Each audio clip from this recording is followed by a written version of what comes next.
Iran imeeleza vipaumbele vyake muhimu katika sera za kigeni za taifa hilo. Kwa mujibu wa waziri wa mambo ya kigeni wa Jamhuri ya Kiislamu ya Iran, Abbas Araghchi, amesema kwamba Iran imefafanua vipaumbele na masuala muhimu zaidi katika siasa za nje za Iran katika kikao huko Doha na pia katika vikao vingine na viongozi mbalimbali wa nchi za eneo.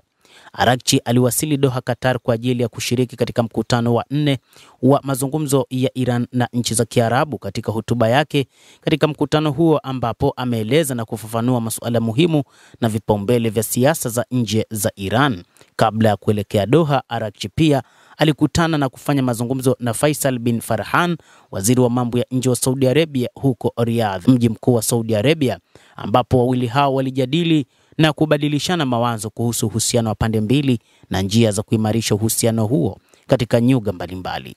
Kikao cha 4 cha mkutano wa mazungumzo wa Iran na nchi za Kiarabu kimefanyika Jumamosi ya Mei 10 chini ya anwani ya mahusiano madhubuti na manufaa ya pamoja kwa ushirikiano na ushiriki wa Baraza la Kimkakati la Mahusiano ya Kigeni ya Iran na kituo cha utafiti cha Al Jazeera. Araghchi pia alikutana na Sheikh Mohammed bin Abdulrahman Al Thani, waziri mkuu na waziri wa mambo ya nje wa Qatar, huko Doha na kujadiliana naye masuala mbalimbali. Waziri wa mambo ya nje wa Iran na Qatar pia wamepitia matukio ya hivi karibuni ya kieneo, hususan maafa ya kibinadamu huko Gaza kufuatia mauaji ya kimbari ya miaka 2 ya utawala wa Israel na uzuiaji wake wa kupelekwa misaada ya chakula na matibabu katika ukanda huo, na kusisitiza umuhimu wa kuwepo ushirikiano zaidi kati ya nchi za eneo na kukomesha mateso yaliyowakabili wananchi wanaodhulumiwa wa Palestina. Duru mpya ya mashauriano ya Araghchi na maafisa wa Qatar na Saudi Arabia imefanyika sanjari na duru ya 4 ya mazungumzo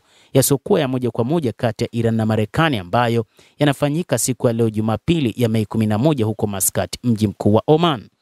Waziri wa mashauri ya kigeni wa Jamhuri ya Kiislamu ya Iran katika mazungumzo yake nchini Qatar ameashiria mielekeo na vipaumbele muhimu vya kisiasa vya nje vya Iran. Amesema katika kikao cha Doha kwamba Jamhuri hiyo ya Kiislamu ya Iran imeharamisha utengenezaji wa matumizi ya silaha za nyuklia na kwamba daima imekuwa mwanachama anayewajibika wa kuzuia usambazaji wa silaha hizo. Pamoja na hayo, Iran inasisitiza juu ya haki yake ya kutumia kwa amani nishati ya nyuklia, ikiwa ni pamoja na haki ya kurutubisha madini ya urani. Amesema, katika kipindi cha mwaka uliopita tumeshuhudia matukio mengi machungu katika eneo la Asia Magharibi. Lakini licha ya machungu hayo yote, matukio haya yameleta pamoja mitazamo ya nchi za eneo na kuziwezesha kufikia maelewano ya pamoja mbele ya matukio na vitisho,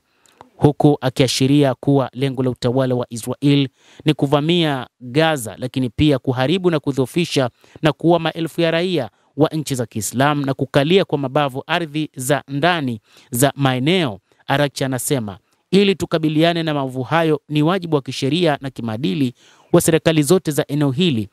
kuhakikisha kwamba tunaushambulia utawala wa Benjamin Netanyahu anayefanya matukio haya. Matukio haya yanafanywa kufanya mjadala huu kuwa wa msingi na kuweka msingi wa kushughulikia, lakini pia kuwa na ushirikiano badala ya siasa za kupima na nguvu. Safari hii waziri wa mambo ya nje wa Iran katika eneo anasisitiza ushirikiano zaidi wa nchi za eneo hilo ili kuleta utulivu na maelewano kati ya majirani. Jinai za utawala wa Israel zimefanya nchi za Kiislamu kuhisi umuhimu wa kushirikiana kwa ajili ya kulinda haki za wananchi wa Palestina. Katika upande wa pili wa Jamhuri ya Kiislamu ya Iran inatilia mkazo kuheshimiwa haki za kihalali katika matumizi ya amani ya nishati ya nyuklia, na ndiyo maana katika mazungumzo yake yasiyo ya moja kwa moja na upande wa Marekani ikawa inasisitiza umuhimu wa kutokiukwa mistari miekundu kuhusiana na suala hilo, kujenga uaminifu, utulivu, kupinga uingiliaji wa kigeni na umuhimu wa ushirikiano wa kieneo na vipaumbele muhimu zaidi vya sera za kigeni za Iran katika mashirikiano yake na nchi za eneo. Matukio ya kisiasa na kijeshi katika eneo katika miezi ya hivi karibuni yameongeza umuhimu wa kuwepo maelewano zaidi baina ya majirani, jambo ambalo litakuwa na nafasi muhimu katika kukabiliana na njama za utawala wa Israel.